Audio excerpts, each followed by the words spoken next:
So if you came to me for a golf lesson, what I'd be trying to do is of course lower your score. So I'm going to try and think ultimately about having you perform better.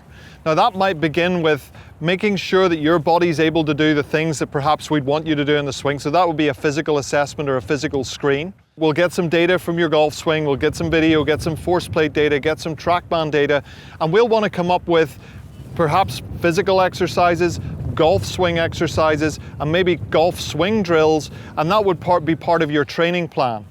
Those may all be in order to have you hit the golf ball a little further. It might be in order to have you shape the golf ball a better direction to fit your eye. It might have you striking the golf ball a little better. And then when we get out onto the practice tee and onto the golf course, we're going to be looking at the situations that you're going to benefit from getting better at. So that might be becoming a better driver of the ball. And then I'll give you some little swing exercises to do, give you some little performance exercises to do, and then start to add some pressure. That's part of that preparation phase. So that once you then go out to perform, you know you've done the work in your body, you know you've done the work in your golf swing, you know you've started to prepare properly. And when players, generally speaking, have that approach and have that calmness of mind to know that they prepared properly, that's when they can go out and perform. So the way that I've sectioned it off, I've said to the players that I help that we've got the training part of what they're doing, we've got the preparation part of what they're doing, and then they've got the performance part of what they're doing.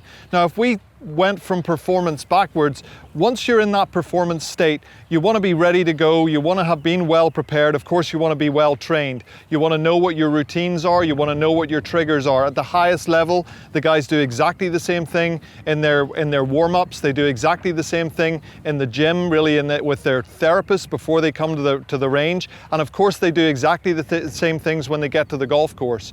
Everything is well prepared, so when we move back into that preparation phase, that's dealing with what you're going to have to face on the golf course. You may be working in a situation where you're going to play in a lot of wind. You're going to have to prepare for that. You're going to prepare your distances. You're going to make sure you know how far each club goes. You're going to prepare your shapes. You're going to try and put yourself under some pressure. You're going to do your putting drills with some pressure attached to them. So that preparation phase, if you like, that links directly into what you're going to do with your performance. And prior to that, we've got this training phase, which is much more linked to preparing your body in the gym, preparing your body to swing the golf club effectively, making maybe some swing alterations, doing some swing exercises, doing some drills that are going to lead you to be able to make the movement better.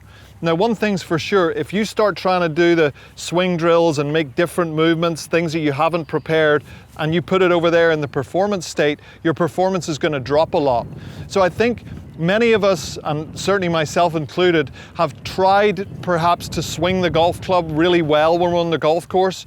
We've gotten mixed up between these different states, and I think if you can give a little bit of thought to where you're putting your energy in each of those states, I think you'll do a better job of practicing. I think you'll do a better job of training, preparing, and of course then performing.